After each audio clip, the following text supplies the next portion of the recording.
तुझे निर्णय चुकतात आणि मग सदैव तू स्वतःला कोसत बसतोस.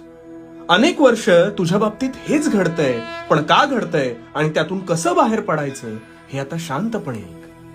तू एखाद्या गोष्टीची चांगली सुरुवात करतोस, पण त्यात खाचखळगे आले की लगेच डगमगतोस आणि अपयश तुला पचवता येत नाही आणि म्हणून तुला आपल्याला सुरू केलेली ही गोष्ट काही जमतच नाहीये की काय असं वाटू लागतं. आणि इथेच तू चुकतोस. तुझ्या मस्तिष्कात दोन मनं वावरत असतात.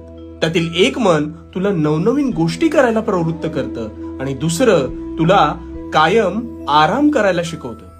म्हणजेच तू आठवून बघ, कधी कधी तू एखादी गोष्ट चांगली करायची ठरवतोस पण त्याला मुहूर्तच मिळत नाही.